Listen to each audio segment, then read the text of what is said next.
we're going to talk about the end of life and death and dying. Oh, I'm sorry. that's bad. But we're all going to go there. We're all going to One get of there. these days, it's gonna happen. So we should be prepared. Right. Right? Birth, death, and taxes. Right. You have church in Allen. I have what? Prepared. Just make sure this thing is working here. Prepared. Church in Allen. All right. So Okay. everybody should have 3 parts of their handout. There's one page that has 2 case studies, one page that has 1 case study, and then there's a stapled handout. I have case study 1 and 2. Okay. The other one's being passed around towards you. Yeah. Backwards. All right. There we go. All right.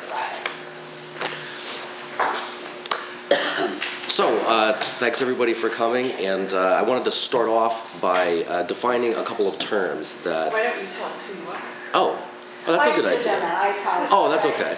Patrick Murphy, RN, is our guest speaker today, and we're happy to have him here as part of his hospice work and also, I believe, his... Yeah, this is also a school project for me. I'm going to Sacred Heart University for a master's in nursing, and our project, this class is on teaching and learning, so I thought it would be fun to do an in-service where I was teaching about the material that I'm being taught about teaching and learning to people who have to teach people that need to learn things. So I thought, That'd be fantastic. yeah, I thought that'd be fun. So I've been a Like Patrick. But I've been a registered nurse for 3 years. 2 of those I was supervising a skilled nursing facility, which I loved, especially working the dementia unit, so I'm glad I'm in a dementia unit today. And I've been with Hospice of Southeastern Connecticut for about 10 or 11 months so far as a per diem RN. So, like you might have seen in a poster or a flyer somewhere, the topic of conversation just a is... reminder that the hospice in-service is now beginning on the southwest Solarium. The hospice in-service is now beginning on the southwest Solarium. Well, good. That's our boss. All right, awesome. Okay. But the topic is ethical considerations in end-of-life care. And before we get into like specific examples or case studies or anything like that, I wanted to start off by talking about a couple of terms to define them as a group. You know, the words that we know, but I kind of want to collaboratively brainstorm over what these words mean to us. And the first one is suffering. Brenda, line 1, please. Brenda Chavez, line 1. That's okay. It's change of shift, right? It's change of shift right now. It There's happens all the time. Oh, it's all the time. It's an all the time thing. So when you hear the word suffering, what kinds of things besides pain come to mind? What causes people to suffer? Because it's Uncertainty, something bothers, anguish, Uncertainty, fear, yeah, okay. despair, doesn't something there bother them loss of for some control. of the people? Something that bothers them, yeah. Yes. Take all the answers, Cynthia. Go ahead. So we've got some emotional causes of suffering that we were just talking about, like uncertainty and fear. What are some physical things besides pain that cause people to suffer? Loss of control. Loss of control, okay. Loss of mobility, Mobility, yeah. being more dependent on others. Yeah, for dependence. Everything. Sure. What about things like nausea? Do people suffer from nausea, right? Like along those lines, can you think of anything else? Constipation. That is a great one. I'm so glad somebody brought that up. Yes, very good. Constipation for sure. Any other ones? Incontinence. Yeah, incontinence. Okay, it's related. So we have like a combination of things that are physical sensations and emotional points of view or conditions that we identify as suffering. And as nurses and social workers and CNAs, we can often tell if somebody is suffering without them actually telling us. And does anybody want to jump out with how we recognize that people are suffering? The change in mood. Change in mood, okay, but how do you notice their change in mood? They, when it doesn't have to be pleasant, if they get angry, Okay. they can't express how they feel. Yeah, okay, so if their mood shifts, if their affect shifts suddenly, like facial expressions, that's another good one, right? Body language, yep. Decrease in appetite. Appetite, okay. Sleeping. Sleep disturbances, that's a good one. Respiratory rate, is another one that we're always, especially in the nursing side and the CNA side, we're always counting people's respirations and using that for a thing. So now that we've talked about that for a little bit, how about ethics? When somebody says the word ethics, what kinds of things come to mind? What is ethical? What is it? Yeah, what is it? Yeah. Doing the right thing. Doing the right thing, okay. Values. Doing the right thing. Yeah, we're guided by our values and beliefs when we decide what's ethical. That's a good point. Anybody else? What's legal? Yeah, legality and ethics are connected in a way, definitely. Is ethical and legal really, I wouldn't think they're all that connected. Well, they're not the same, but I think ethical is a higher standard almost when yeah, you're dealing I think with so it too. blatantly Yeah, here. a lawyer or a state surveyor may disagree with It's you, true. but yeah, I'm with you. I agree, definitely. Morality? Morality, yeah, and these are a lot of these things are things that are defined like individually, and they're different from person to person, and everybody who's providing care is kind of guided by their own internal ideas of what kinds of things are ethical. So we're going to talk about 2 case studies. These are case studies that I had written after talking to a lot of my coworkers and a lot of my colleagues about types of situations that do come up often. And one of them is something that you're all probably very familiar with from the media, if not from your own practice, which is artificial nutrition and hydration. And then another one is a little more subtle, but I thought it would be nice to talk about because we're in a dementia unit, and it's about the withdrawal of anti-dementia medications, which is something that nurses are often asked very difficult questions about. And of course, in an interdisciplinary approach where you've got a team of people who have different disciplines, we're all working together to find the answers to these solutions. Because I'm a nurse, I'm talking about it from a nursing perspective a lot because at 11 o'clock at night, we're often the ones at the bedside fielding these questions. And the people asking us these questions may have different values or ethics, so they may be upset, and these are things that sometimes have to be looked at. So for the first one, we've got. Would anybody like to read the first one? I'll read it for you. Well, sure thing. Why don't you read the top one right here? Case study number 1. If I can see it well. I don't know. I don't think I can. See, because those are very small. Well, thanks for trying. Yeah. You want to just do that? Well, sure, I'll do it instead. Okay, thank you. All right. So patient D has resided at a skilled nursing facility for 7 years due to progressive dementia and self-care deficit. As his dementia has progressed, he's developed difficulty swallowing and walking and hasn't spoken since a stroke that occurred 1 year ago. Lately, he's been turning his head when staff tries to feed him with pureed food with a spoon. On assessment, there's no indication that there's any change in the patient's oral mucosa or dentition, bowel health, or medication regimen. Reviewing the weights, you see that the last 2 weekly weights have had weight losses of 2 to 3 pounds. The patient has been hospitalized multiple times this year for pneumonia and UTIs that required broad-spectrum antibiotics. The patient's POA is concerned about the weight loss and wants to know what you think about sending the patient to the hospital to have a feeding tube placed. Now, before we get into the specific clinical issues in play, what are your first reactions to being approached by that power of attorney? Well, we need to have our things laid out to make sure that we're getting the right thing for the people. The right thing for the people. That's a great point. Anybody else have any insight? I would think that, sorry. But personally, what you should say to, or you're asking what we should say to the, Let me ask, what's your to the feeling about being POAs. approached by the POA? Yeah, either one. Just your reaction. Would you think the POA would know what the resident wants? Not. Well, yeah, I would What do you think? certainly ask if there's a living will, if there's ever been any indication Right, sure. with the resident as to Yeah. what. And that's always the first thing. If these things are written down somewhere, then there is no ethical dilemma. Right, The problem has been solved. Maybe I should have made that clearer in the case study. We're just looking for education. Right. We take it for granted that we're always in the healthcare industry, but when you take somebody off the street and you start talking about it, this is also very new to them. It's like your first day. What do you think? If you I guess I made prevented the it, assumption. Well, you think obviously you may erroneously, that have the POA would done have too some much. knowledge of this. The No. question says, what do you No. think? Mhm. The Yeah. POA is asking what you think. No, That's what threw me. POAs don't, a lot of times they don't. just regular Even people. family members a lot of times don't when it gets to that. Well, what I especially like about the reaction so far is that this is an indication of a learning need that you brought up. So I think that's a really good point that we're going to come back to after the case studies and examine that in a little more detail. Now, on the more clinical side of things, what are some of the drawbacks or possible complications of putting this particular patient on a feeding tube? He's already had multiple pneumonias this Yeah. year, Mm-hmm. so Yeah. that's going to be an issue right there. Yeah, Why is especially why is- once the feeding tube is placed, you're gonna really have to make sure that the proper body mechanics are used, he's in proper position all the time. Sure. He's probably gonna have a higher risk for aspiration pneumonias. Yep. Yeah. And you can mitigate that by elevating the head, but Exactly, it's got, but mistakes happen and there's the risk versus benefit. Now, about hydration specifically, because this isn't just about nutrition, what are some of the hydration implications for this person? If he gets a feeding tube, Yeah.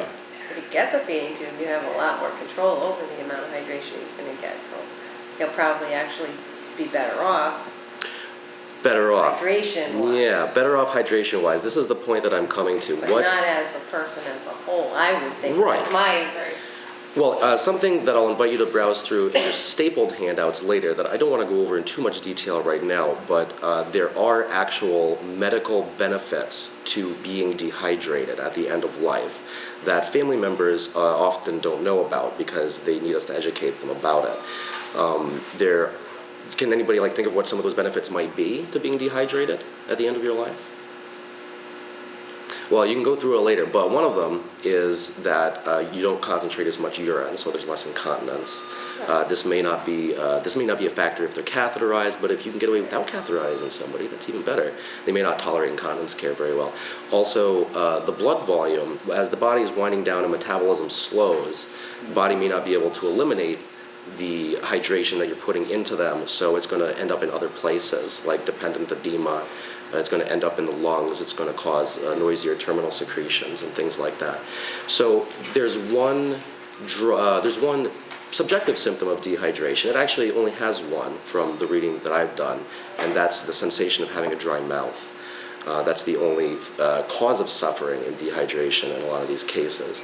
So that's why we provide diligent oral care and keep people's mouths moist at the end of their life if their bodies aren't able to tolerate more hydration. And it's very deeply ingrained into all of us, I think, that dehydration is bad in healthcare professionals as well as in families, that if you're providing competent care to this person, you're going to keep them well hydrated and you won't allow them to dehydrate. But in certain cases, there are benefits to this, that putting hydration in, through an IV or through nutrition that they can't tolerate, will actually cause more things to cause them to suffer. So that's something to consider. It has to be weighed carefully as an interdisciplinary team of people that are putting all the pieces together. So any thoughts on this so far? You want to, please feel free to disagree and start I was going to arguing. say the same thing about repeatedly treating the pneumonia with antibiotics. Yeah. Research shows that you do that over and over again, it makes absolutely no difference. They continue to develop pneumonias, go to the hospital, come back. Yeah. And it's not improving the quality or length of life, it's just running up the healthcare costs. Sure. And disorienting the folks that you send to the hospital. Well, and I often get questions from other professionals about putting our patients who are at the end of their life on antibiotics, because I'll often be the one calling the doctor to obtain an antibiotic order for somebody who's near death. And they would say, but they're on hospice. But it's a case where, say, somebody has a urinary tract infection, they're very uncomfortable and they're squirming around in their wheelchair. So sometimes there's a good rationale for doing it. But with pneumonia specifically, like with conditions like Parkinson's and dementia and like a few other ones, it's very likely that the pneumonia is what is going to finally end their life. Right. So, Pneumonia, yeah. So, any other reactions to this? Anything else anybody wants to discuss about artificial nutrition, hydration, or the benefits of being dehydrated? Has anybody in the nursing staff ever administered a drug called Robenal or glycopyrrolate to a patient? We use Robenal. For the secretion. yeah, Robenal is glycopyrrolate. Yeah, for terminal secretions. Interestingly enough, as an anticholinergic medication, that drug causes a lot of the effects of dehydration. So we are actually medically dehydrating our patients when we give them that medication, which may not be necessary if they were allowed to dehydrate naturally. And Robenal, I don't know if anybody here is in supplies or MDS, but that's an expensive drug. It costs a lot of money. And then also people use scopolamine and hyoscine and a couple of other things. They also give it to people who have ulcers because it neutralizes your stomach acid as well as drying out your secretions. But then it's got to be weighed really carefully because the other effect, because it's anticholinergic, is that it's going to make the mouth very, very dry. And as I was just talking about, maintaining a moist oral mucosa is one of those few things that you can do to alleviate suffering at the end of life. What's your best recommendation, how to do that? My best recommendation is that a lot of the times we're administering the medication for the family's comfort. And the staff's, because it drives everybody crazy. For the staff's comfort and the family's comfort. Okay, yeah, that's fair. I'm very concerned hearing that the staff is very upset when they hear that. Right, yeah. So the answer to that, the solution, may be to provide education to the family members and to your coworkers about the terminal secretions not being a source of suffering for the patient, because they're usually not aware at that point. And the medications don't get rid of secretions that are there already. So you're medicating for a sound that you're hearing, but the drug doesn't make the sound go away. It reduces the secretions that they're having. So interestingly enough, the people who benefit from Robenal the most are people with brain cancer, because they tend to have the biggest problems with secretions. I thought it would be lung cancer. Like that made a lot of sense to me. But no, apparently, according to research, it's brain cancer, because the cancer is not affecting that part of the body. It's just affecting this part of the body, you know. So it has to be weighed carefully and discussed with your interdisciplinary team and your doctor and your pharmacist, and you all got to come to a decision on what's best for the patient. But I do think a lot of the times that the use of the medication could be avoided if more education and teaching is done, which is what this discussion is about. I've seen it ordered very frequently, which is kind of weird because it's a long-acting anticholinergic. It should only be given like every 6 or 8 hours, but you still hear the secretions, so you get an order to keep giving it every hour. And all you're doing is making it harder to keep the mouth moist, which, if you're already doing hourly oral care and you're coming back every hour and finding the mouth dry, you're multiplying your work, Where's I going with that? So that was kind of an aside. Anything else about that before I move on to the other case study? Okay. So the next one, anybody want to read the next one? I'll do it. Patient W All has right. resided in a skilled nursing facility for 7 years due to progressive dementia and self-care deficit. He's been taking Namenda and Aricept for several years to slow his cognitive decline. Currently, he requires total personal care and a mechanical lift to transfer from bed to a custom reclining wheelchair. He eats well and smiles and laughs during activities.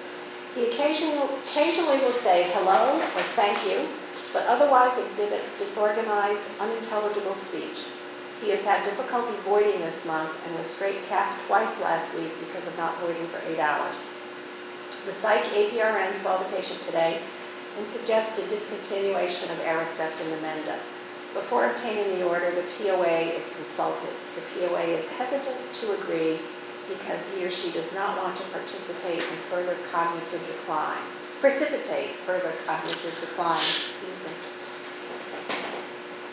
So your reaction to that? I've seen people Common, have that yeah. medication DC'd, and I've seen a huge change, and then they try to get it back, and So you believe that the discontinuing that medication precipitated that change? I do. I feel like It doesn't tell us why I don't know. they want it, why the psych APRN wants to DC it. Ooh, yeah. We're worried about, We're what gonna- are we worried about? Yeah, we're going to get to that. There's actually a standardized, supported by research milestone in the progression of dementia to discontinue that medication that I wasn't aware of until I started researching this. We actually got a clinical bulletin from our pharmacy or whatever talking about it, mostly based on research done by the Center for Medicare and Medicaid Services. And is anybody familiar with the Reisberg FAST scale for dementia grading? Has anybody heard of that? Well, in the handout I provided a copy of it, as well as a full copy of this article that kind of caused me to include this. But the Reisberg FAST scale is very interesting because it's almost exactly the milestones of infant development, but in reverse. And I think people who've worked with folks with dementia for a long time have kind of noticed that progression, that people go through a rebellious phase almost as if they were a teenager, and many other milestones that we recognize in the development of a child. And because Namenda and Aricept are also cholinergic medications, they're similar to muscarinic acetylcholine or something like that. It's in the handout, but anyway, a couple of the major side effects of it are dizziness, which is a big concern for people prone to falling, and also urinary retention, which is a specific problem very common to people with dementia, especially when they're not able to toilet independently. So the milestone suggested by the Center for Medicare and Medicaid Services is, well, you'd have to look, I don't remember them exactly, but like the last few of them are like loss of the inability to toilet independently, urinary incontinence, fecal incontinence, not being able to walk, not being able to hold up the head independently, and then finally not being able to smile, which is interesting because if you think of one of the first things that babies do voluntarily, it's to mimic people's facial expressions. So according to the research in this article, the suggestion is that when someone's no longer able to walk, to withdraw that medication.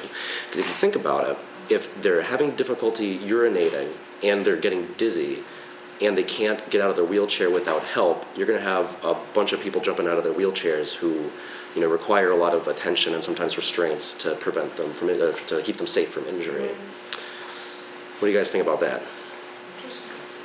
I think that a start with it. It's a what? A start with it. You can get it on other things as you start out with that, where it'll help the person. That's a really good point. Because now that we've discussed those two particular case studies, we want to shift the focus to the families a little bit and how they interact with us and what kind of things work well when we're trying to empower them to make informed decisions. And one thing that I hear a lot, and you probably heard this a lot too, is somebody saying with kind of like a resigned tone of voice, I know that there's nothing that can be done. Has anybody heard that before? I've heard that before. Somebody saying that, I know there's nothing you can do. And this is a great opportunity to educate families that there is actually a great deal that we're going to do and that we can do that unfortunately doesn't involve, waving a magic wand and returning them to perfect health, which I know we all would do if we had that ability. In the case of the person who is on artificial, with a question of whether or not to put a feeding tube, one of the things that you can do, aside from keeping the mouth moist, which we talked about at length, is continuing to offer their favorite foods, even if they don't want to eat. You just make it available, and things like that. In the case of somebody who's had their artificial nutrition, the anti-dementia medications withdrawn, there's plenty of things you can do to stimulate their senses and keep them safe and keep, maintain their bowel and bladder status and keep their skin intact and all those things that we do so diligently as nurses. So that's one kind of teachable moment. I'm sure you've heard the phrase teachable moment before, when somebody expresses that they understand there's nothing that can be done. What other kinds of things might families say to you that indicate a need for teaching? Their family, you mean? Yeah. How do you know the family needs a nurse to teach or something? Yeah. Or a social worker or a CNA. Well, I don't know. I think you're doing really well. Oh, well, thank you so with what much. You're doing. Well, thanks. And I just feel like that maybe they can find some way to do where they could put this in place when they need to. Yes, well, that's a very good point, because a lot of the times people will be upset about this. It's not just that they don't know or they're seeking information. Sometimes people are distraught and they're asking for help or for clarification. Sometimes they may need some help in expressing their grief. Yeah, that's good. That's usually when I pick up the phone and call the on-call social worker. But yeah, that's something we're all called upon to do for sure. I get a lot of support, interdisciplinarily for that. I have a great bereavement coordinator I worked with. I believe there are multiple factors into this. There's many things that even when you're talking about ethics, what a person's personal choices are, what the family's choices are, what that person would choose. They all play a very key role. If they're comfortable with certain parts of conversations, if they're able to discuss one aspect and maybe not another. Sometimes it's better if it's delivered by one team member. Sometimes it's better if it's delivered by an entire team meeting. Yeah. It depends on personality strictly. Okay. You have to read that. Yeah. So assessing the situation and determining what people's needs are and where they're at right now is something you have to do kind of on the spot, when you notice that kind of thing. Then develop a plan kind of immediately, right? Or you do have a little bit of time. It's not always imminently urgent. A mistake that I found myself making when I was a new nurse a lot of the time was when I was recognizing that people needed somebody to talk to them about these kinds of things, I would just be like standing next to the med cart talking to them about it and not like going somewhere quiet to sit down and give them all of my attention, you know. That's hard to do sometimes when you're running around putting out fires and you're in a busy unit and there's all this stuff going on. So that was something, you know, I had to kind of learn over time. Another thing, what was another thing? Any other ideas? Help me out here. All right, well, we've got 5 minutes left. There was one more case study. I didn't present any articles or anything to go along with this, but if you could just take a second and just quickly review it, and then whenever you're ready, just chime in about what you think about this case study. This was actually assigned to me as homework, last week's homework, so I'm not trying to cheat here. No, this was last week's homework. This is last week's homework, so I'm not. Yeah, I got a good grade. Yeah, no right or wrong answer, but just feel free to freely give your opinions on this when you're done reading it. Well, you know, some of them would like to have the things where they can put the people at a certain place and have this done so that they can come to with it. Yeah. Kind of what I say come to. Right, there's a place like that in Branford. Yeah. Is there? Yeah. Yeah. It's an old one. Is it? Well, it's just something that I had a thing in my mind about doing this for these people. Well, that's a great idea. And I just thought that they would really get something good out of it. So that's what I feel like. Well, thanks for sharing.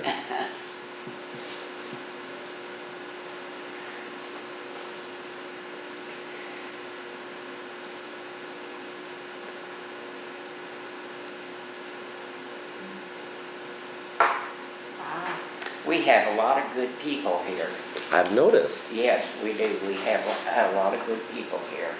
And we like to be able to have these things, different things, that we use with them. So. I'm sorry, what? I said, I'm glad he's not my doctor. Yeah.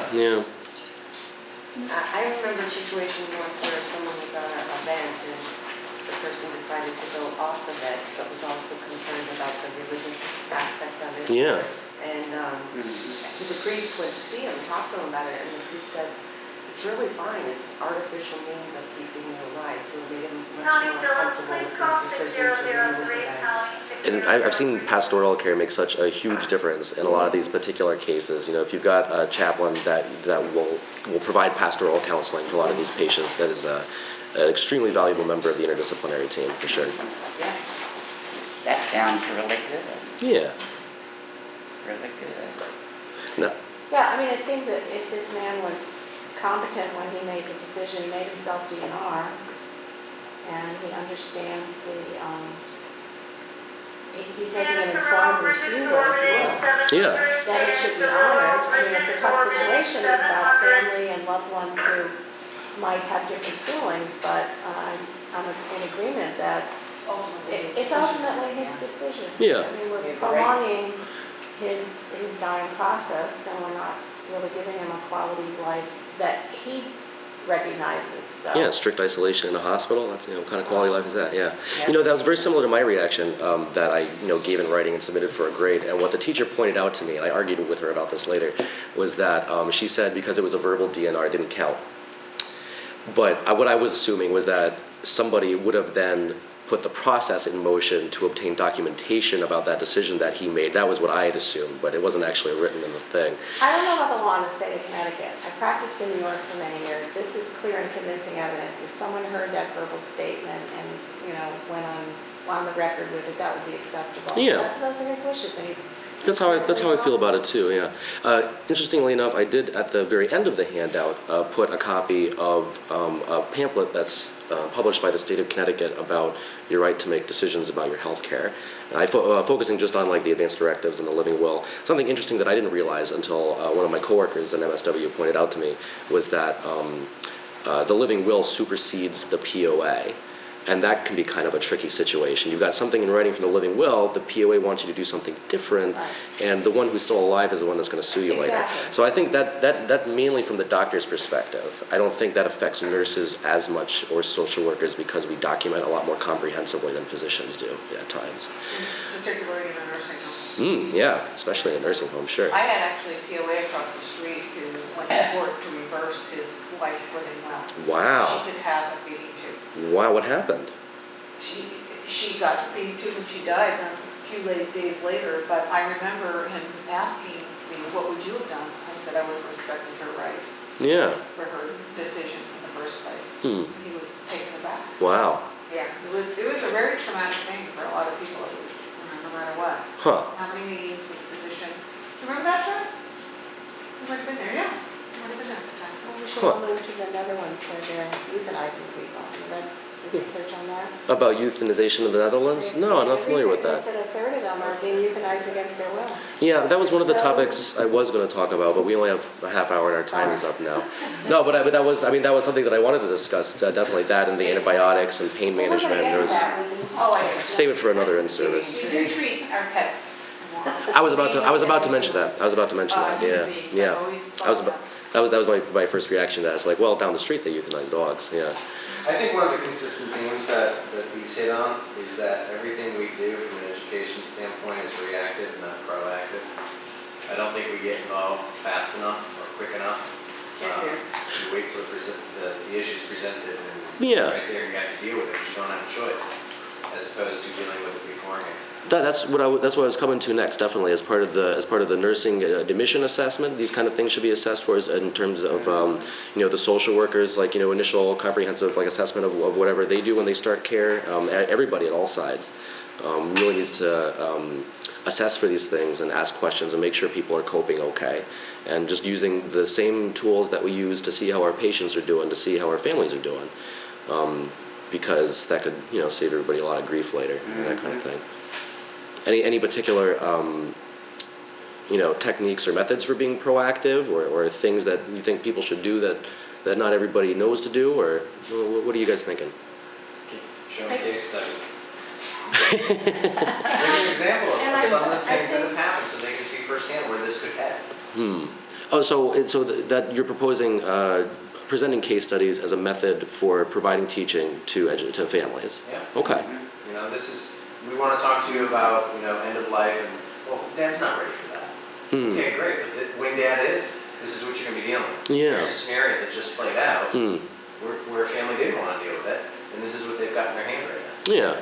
Well, not to be overtly in a marketing mode right now, but if you guys ever need any help with that stuff, just give us a call. We'll come right over. Well, I was just going to say that, That thinking in would be advance about nice. referrals to hospice and educating people that doesn't mean we're going to ignore your loved one even up, that it means something entirely different. It means we're going to provide additional supports and, make them as comfortable as possible and make them as happy as possible in the situation. Yeah. But I think a lot of people hear that word and they think, oh, that means Oh, yeah, death. that means I'm dying, You know? It just means you're in a different mode of care. And the worst that can happen for family and patient is when you wait too long. Right.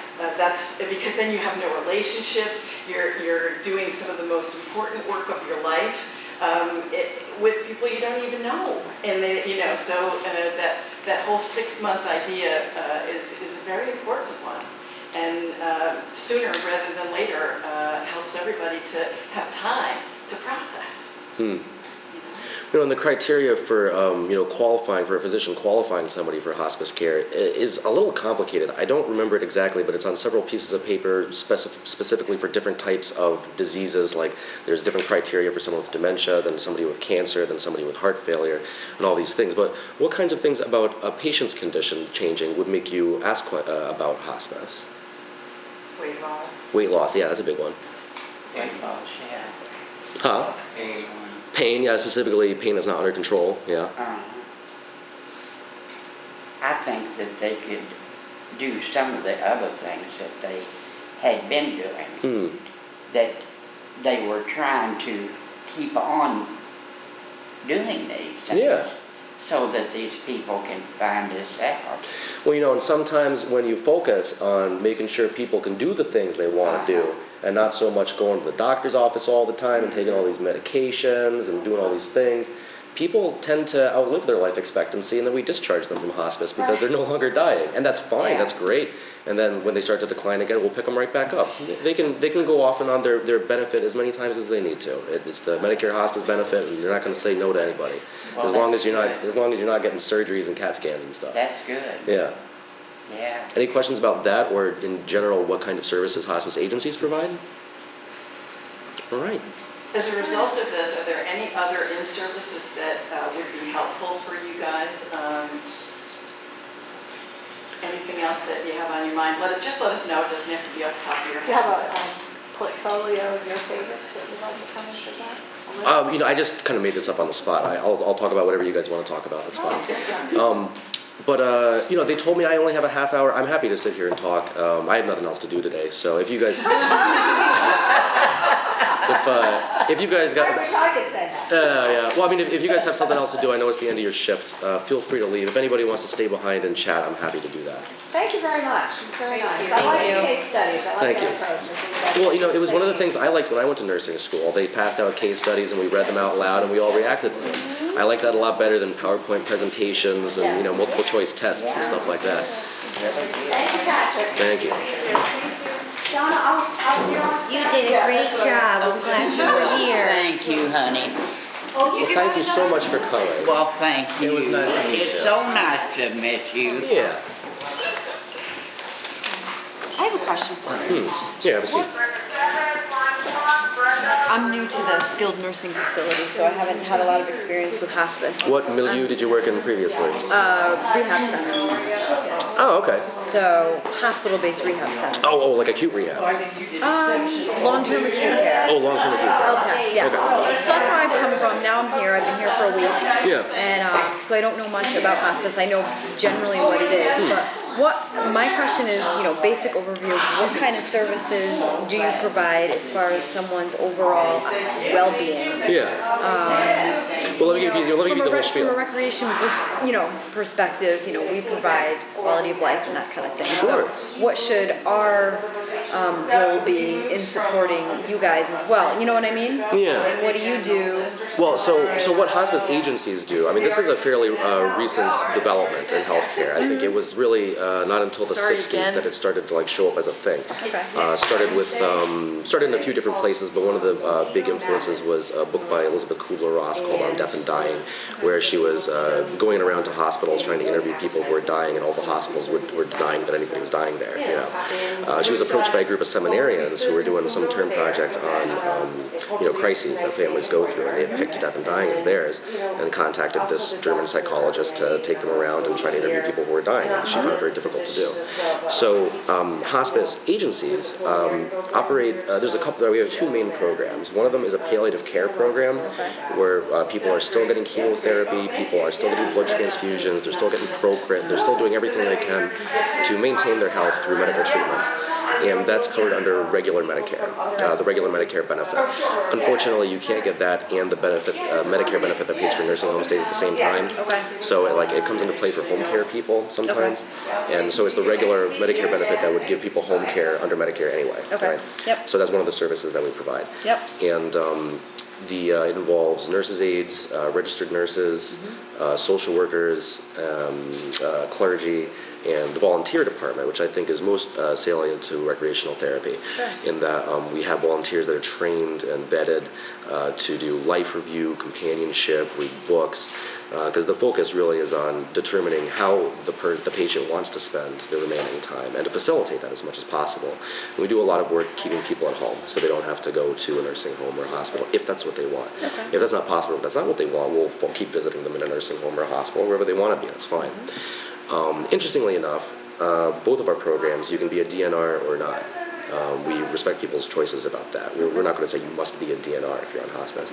So the other program is operates under the Medicare hospice benefit, which covers a lot more things than regular Medicare benefit does. But in terms of the services, I mean, we'll provide them with the same kinds of things like massage volunteers and Reiki, and like we provide people with all that stuff no matter which program they're on. It's just a difference of like how much documentation we have to provide to support the need for an oxygen concentrator. It's like a billing thing, mainly. But people who have elected their Medicare hospice benefit, people can do that at any time. They can revoke it at any time. But I mean, like while they're receiving it, they can't get like things like CAT scans, X-rays, chemotherapy, stuff like that. So it's focusing just on the comfort and quality of life. And so am I starting to answer your question a little bit? I mean, Yeah, I kind of can see the two different services. So say you were, one of our patients here was on hospice. What kinds of services would you provide? Do you provide volunteers? Do you provide? Yeah, we do all that stuff. Music in the room? Do you It's guided by whatever they want, really. Is it based on their status, obviously, and where they're at? Are they alert or not? Well, yeah, it's individualized. We have people who specialize in coming to visit folks with dementia and doing sensory stimulation stuff, like visual and tactile stimulation, and bringing like stuff to keep them occupied, especially for people who are always climbing out of their chair and stuff like that. Just like devoting. We have pet therapists. We've got people that come just to sit bedside. We have people who are trained specifically in vigil at the end of life. Just make sure they're not left alone. What else? There's a guy that Skypes so that if the person has someone on the other end, somewhere, grandchildren, anything, that have a setup, that he'll come and set up and get the person started in their conversation, wait out in the hallway until they're finished. Oh, that's nice. Yeah, that's been cool for people who can do it. I didn't even know we did that. That's awesome. The volunteer services in particular are unlimited. I mean, it's only limited by what we can come up with. So people come up with some pretty interesting things. We send out veterans to visit people who are veterans, we try to like match those things up, like that kind of thing. Great. Some people just want somebody to sit next to them and read the Bible to them, or whatever. It's whatever they want, or just to have somebody there to console them. My husband's a hospice volunteer before I started work there, he still is. And he's with a guy who, one of his people, they didn't want to volunteer. Finally, one day, the guy said, I really want to volunteer, but only if it's a man. So my husband comes over, the wife leaves, and the husband says, did she leave? So my husband said, yeah, the car's gone. God love her, she's been hovering over me ever since I went into hospice. Like, she's afraid that if she leaves me, that's going to be the moment that I'm going to leave. I just feel like scratching myself, watching TV, doing nothing. A break. She said, do you mind if we just sit here and be guys? And my husband came home and he said it was just so cool to be able to let him feel like he could just let down. And obviously she got a break too, but so it's interesting the dynamics of what people really need and how sometimes they work so hard for their family, to put on a good face. And a volunteer you don't have to do that with. Right, that's true. So.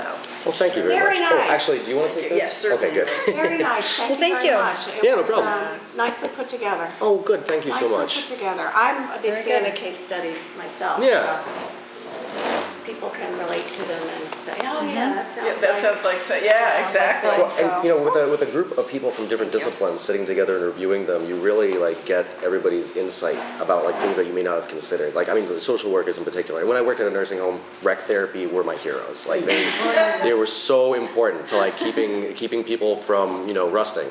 Like it was good stuff. We like crossword puzzles and get together and do like the Red Hat Society and like keep everybody engaged and occupied. So it's such an important thing.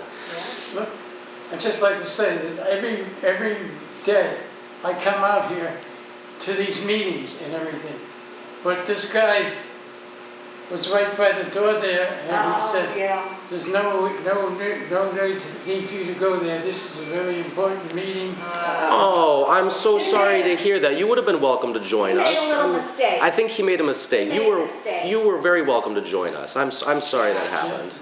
All right. Next time, happen again. next time you can definitely come in and sit. I'm sorry that happened. Okay. You're always welcome. Thank you. This is your house. That's right. Thank you very much.